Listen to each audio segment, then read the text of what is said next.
He stayed quiet while they laughed, while they whispered, while they left slurs on his locker. But when his father found out, silence was no longer an option. You think money makes you untouchable? That was the first thing JJ heard when he walked into the lunchroom on his third day at Belmont Academy. It wasn't loud, not enough for the teachers to notice, but just enough for him to hear, just enough for it to sting. Jonathan J.J. Ellington had always been proud of his last name. His father, Derrick Ellington, was one of the most successful tech CEOs in the country, a name that carried weight in boardrooms and business magazines. Their family lived in a mansion with a private tennis court, a swimming pool bigger than most hotels, and a security gate that kept the world at a safe distance. JJJ had never thought much about privilege. It was just the way life had always been. But here at Belmont Academy, none of that seemed to matter.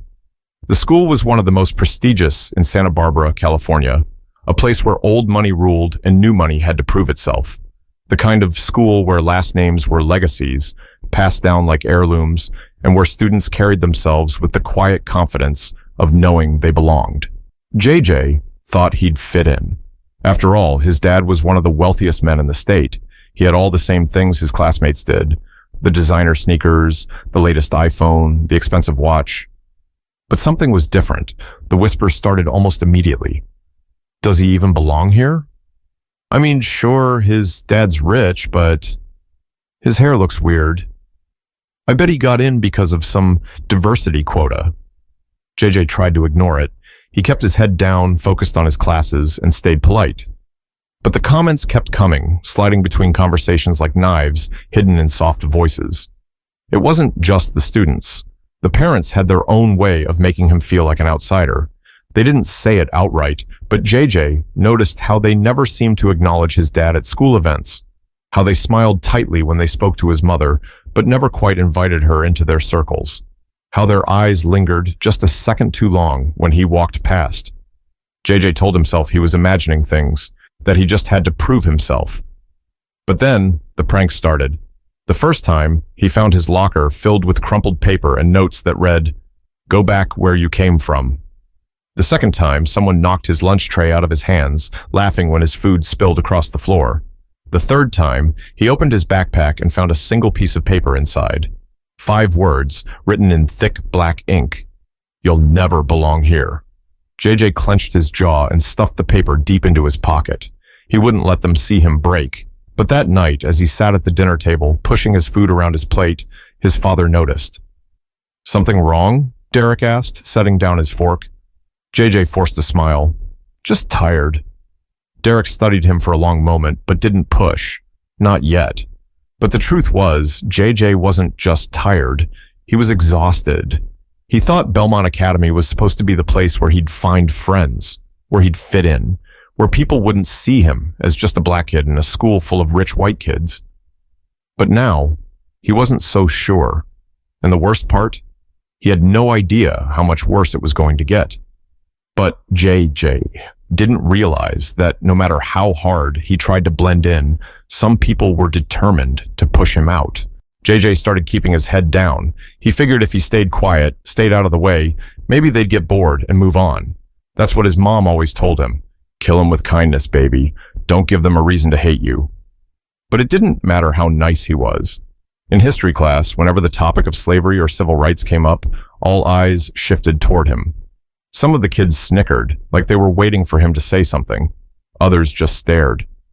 One time, the teacher asked a question about segregation, and before JJ could even process it, a kid named Tyler Whitman, one of the most popular boys in school, muttered under his breath, "JJ should answer that. Bet his grandpa was in the fields." The class erupted in laughter. JJ froze, gripping the edges of his desk so tightly his knuckles turned white. He wanted to say something, anything, but what could he say? That his grandfather was actually a lawyer? That his dad built a billion-dollar company from nothing? That his family had worked twice as hard to get half as much respect? The teacher barely reacted. A sharp look, a half-hearted, "Let's stay respectful," and then she moved on. But Tyler smirked at JJ like he'd won something. JJ swallowed hard and stared at his textbook. Just get through the day. But the school hallways weren't any better. One morning, he walked past a group of kids standing by the lockers. He heard Jackson Reynolds, another one of Tyler's friends, say loud enough for him to hear, "Yeah, but JJ isn't like, a real Ellington. He's just lucky his dad got a handout." JJ stopped walking. A handout? His father had spent years sleeping in his car, taking showers at the gym, building his company from the ground up. What handout? JJ spun around. "What did you just say?" Jackson raised an eyebrow, pretending to be confused. "I'm just saying, man, your dad's a big deal now, but I heard people saying he wouldn't have made it if companies weren't desperate to look diverse. Just a fact." JJ's fists clenched. He wanted to hit him. He wanted to wipe that smug look off his face, but he didn't, because he knew exactly how that would go. One punch, one outburst, and he'd be the angry black kid, the one who couldn't handle being in a school like this. So instead, he just turned away, laughed it off, like it didn't matter. But that night, as he sat alone in his room, staring at his reflection in the mirror, he couldn't stop hearing Jackson's voice in his head. Not a real Ellington. Like no matter what his father built, no matter how successful they were, it still wasn't enough. But JJ didn't realize how far they were willing to go to remind him of that, because the next morning they made sure he'd never forget. But this time it wasn't just words. This time they wanted to break him. JJ knew something was off the moment he walked into school the next morning. It was the way people whispered, the way heads turned as he passed, the way even the kids who never talked to him suddenly seemed interested. He didn't know why, until he got to his locker. The second he saw it, his stomach dropped. His locker had been covered in sticky notes, all different colors, slapped onto the metal like some twisted art project. He reached out, peeled one off. "Go back where you belong." His fingers tightened. Another one. "You don't fit in here." Another. "Diversity hire." And then the worst one. Big, bold letters scrawled across a piece of paper, taped dead center, and JJ ripped it down so fast his hands shook. His breath came out sharp, chest tight. Laughter echoed from behind him. He turned to see Tyler Whitman, Jackson Reynolds, and a few of their friends standing in a circle, smirking. Tyler leaned against the lockers, arms crossed. "What's wrong, Ellington? Thought you'd like the attention." JJ's throat burned, but he kept his face blank. "Real funny, Whitman. You think I care?" Tyler's grin widened. "You do, though." Jackson chuckled. "I mean, come on, JJ. We're just telling the truth. You're only here because your dad bought your way in. Or wait." He snapped his fingers. "Maybe the school just needed a token." A couple of kids nearby laughed. Not all of them. Some looked uncomfortable, but nobody said anything. Nobody ever said anything. JJ clenched his jaw. His heartbeat pounded in his ears. He could feel it, that deep, ugly anger bubbling up, the one his father always warned him about. "You don't get to mess up like they do, JJ. One wrong move, and they'll never forget it." So he shoved the notes into his backpack, slammed his locker shut, and walked away. Tyler called after him, voice dripping with fake concern. "Aw, come on, don't be mad. We're just messing around." JJ didn't stop, didn't turn around, didn't let them see how much it hurt. That night, JJ sat on the edge of his bed, staring at his phone. His mom knocked on the door. "Dinner's ready, sweetheart." "I'm not hungry," he mumbled. A pause, then her voice softened. "You sure?" He forced himself to sound normal. "Yeah, just tired." Another pause, then footsteps walking away. JJ exhaled. He wanted to tell them. He wanted to tell his dad everything. But Derrick Ellington wasn't just any dad. He was a man who built an empire from nothing. A man who told JJ to never let people see him weak. A man who didn't have time for excuses. JJ couldn't be the son who complained about words, but the words wouldn't leave him alone, especially not the one on that note. He clenched his phone so hard his knuckles ached. Then finally, he did the one thing he swore he wouldn't do. He opened his texts and typed 3 words to his best friend, Andre. "I hate it here." But what JJ didn't know was that someone else had already seen the note, and this time there was no ignoring it.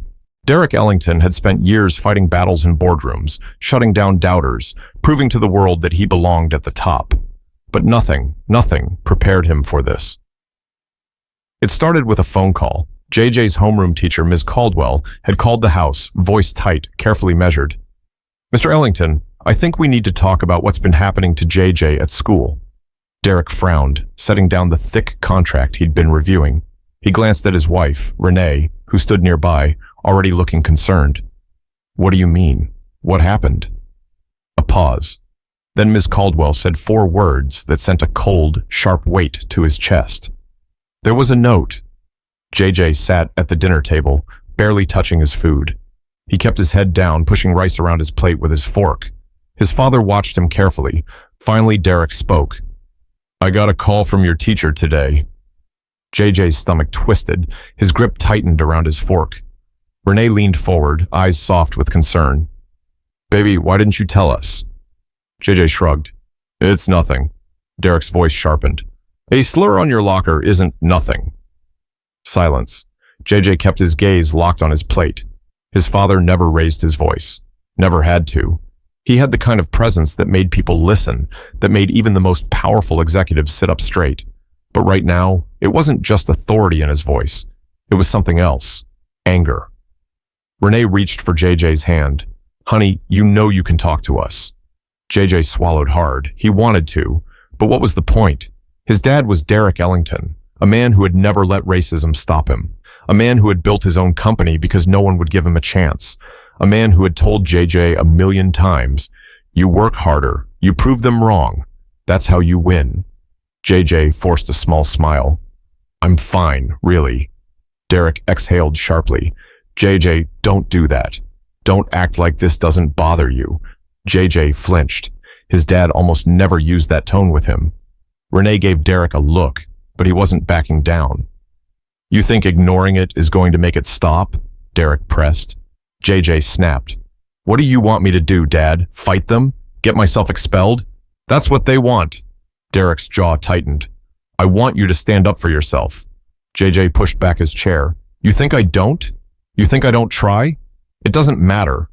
I could be the smartest kid in that school, the richest, the best at everything, and it still wouldn't be enough. They don't care, Dad. I'll never be enough for them." The words hung in the air. Renee's eyes filled with tears. Derrick sat back in his chair, expression unreadable. JJ's breathing was ragged.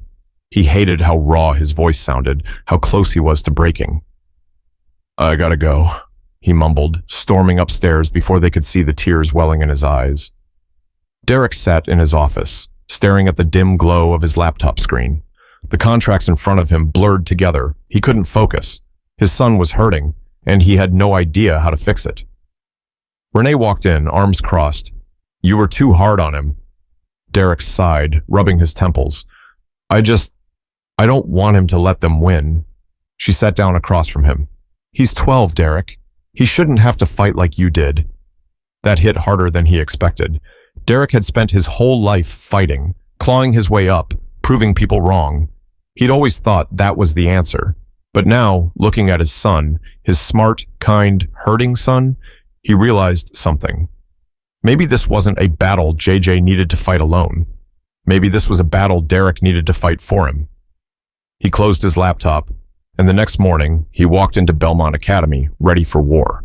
But Derrick was about to learn that money and power don't always change people's minds, and the school wasn't going to make this easy.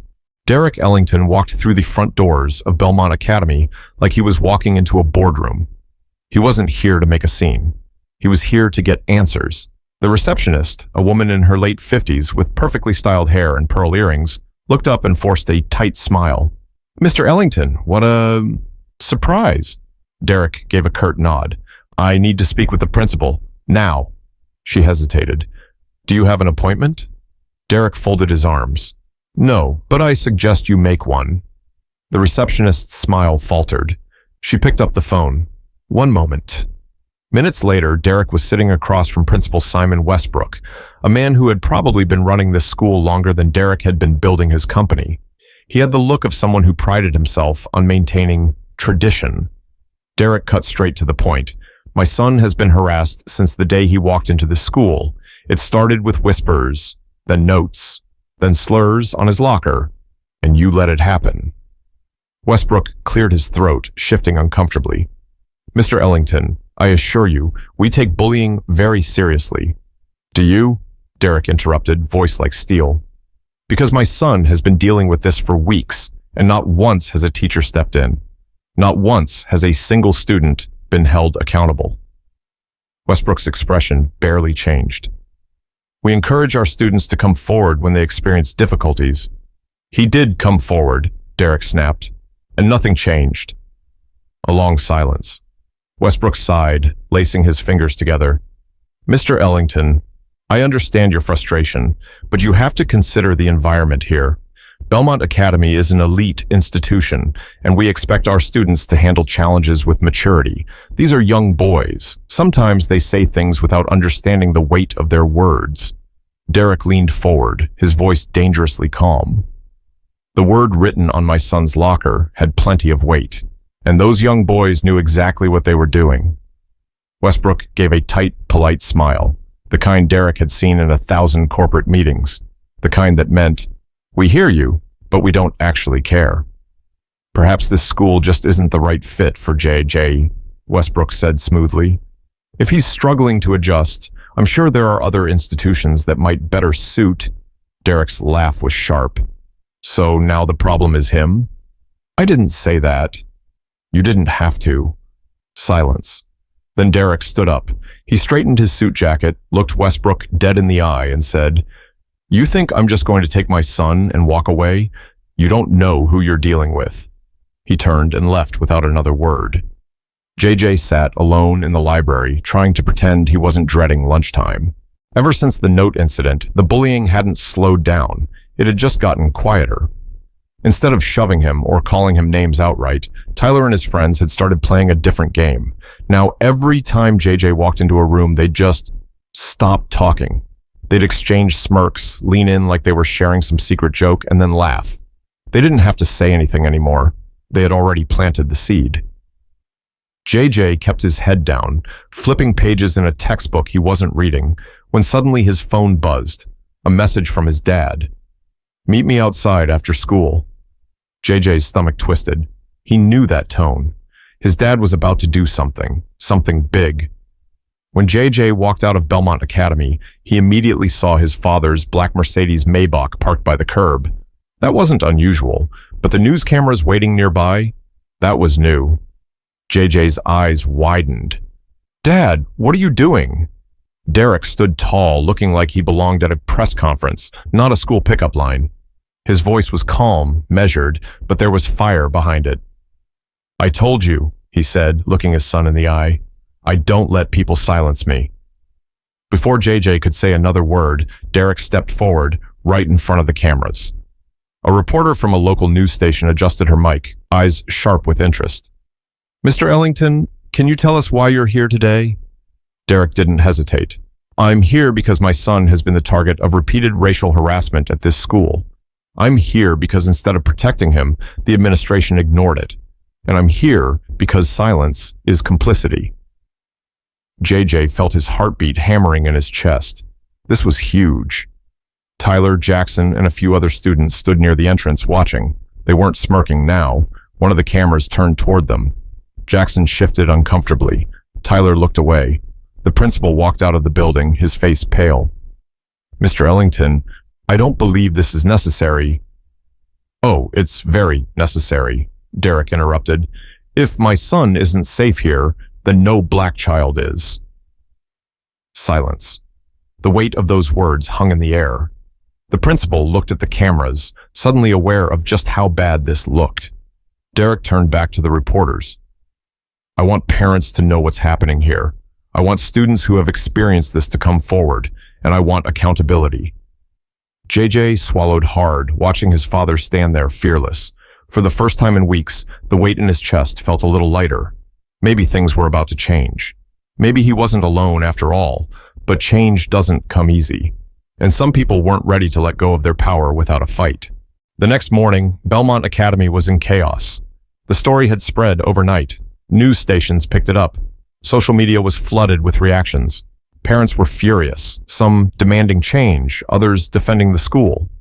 The Board of Trustees held an emergency meeting. They released a statement about their commitment to diversity and inclusion, But the damage was already done. For the first time, the school's reputation was on the line, and people like Principal Westbrook cared about that more than anything. A week later, Derrick and JJ were called into a meeting with the school administration. Westbrook sat stiffly behind his desk. Next to him was Tyler Whitman's father, a man with graying hair and a tailored suit, who looked like he was doing this out of obligation, not regret. Tyler sat beside him, arms crossed. Westbrook cleared his throat. "Mr. Ellington, we've spoken to the students involved, and we'd like to address the situation properly." Derrick raised an eyebrow. "Properly, now that cameras are watching?" Westbrook ignored that. He turned to Tyler's father. "Mayor Whitman, would you like to say something?" Mr. Whitman sighed, looking at his son. "Tyler?" Tyler's jaw tightened. He exhaled sharply, then muttered, "Sorry." JJ stared at him. That was it? No acknowledgement, no ownership, just a word his parents forced him to say. Derrick leaned forward, voice smooth but sharp. "Sorry for what?" Tyler's face twitched. His father nudged him. Tyler swallowed. "For the notes and the jokes." JJ felt nothing, no satisfaction, no relief, because this wasn't real. Westbrook forced a thin smile. "We believe this is a learning moment for everyone involved." Derrick studied them for a long moment. Then he stood up. "Come on, JJ." JJ blinked. "We're leaving?" Derrick looked at him. "We didn't come here for an empty apology. We came to make sure they know we're not afraid of them." Tyler flinched at that. Mr. Whitman shifted uncomfortably. Derrick met Westbrook's gaze. "And you? You sat in that chair and let it happen. You failed at your job. If you think this is over, you're mistaken." Westbrook's face paled. Derrick turned to JJ. "Let's go." And just like that, they walked out. That night, JJ sat with his dad in his office. Derrick leaned back in his chair, exhaling. "We have two choices, son. You can stay and fight, or we find a new school where you don't have to prove yourself every day." JJ hesitated. A part of him wanted to leave, to never see those halls again, to go somewhere he didn't have to constantly be reminded he was different. But another part of him thought about the kids who didn't have a choice, who couldn't just leave when things got tough. He thought about the next black kid who'd walk through those doors and wonder if he belonged. JJ looked at his father. "If I leave, they win." A slow, proud smile spread across Derrick's face. "They don't get to decide who I am," JJ said quietly. Derrick nodded. "No, they don't." JJ took a deep breath. "Then I'm staying." The bullying didn't magically stop after that. Some kids still whispered, some parents still stared, but something had changed. People were watching now. Teachers paid attention. Kids who had stayed silent before started speaking up. Some even apologized, not because they were forced to, but because they realized they'd been wrong. And Tyler? He never said another word to JJ again, because deep down, he knew. He lost. JJ didn't just survive Belmont Academy, he owned it. This isn't just a story, it's reality for so many kids. Discrimination doesn't care about money, status, or success. It finds ways to creep into places where it shouldn't exist. And the only way to fight it is to stop staying silent. So if you see something, say something, because silence isn't just complicity, it's permission.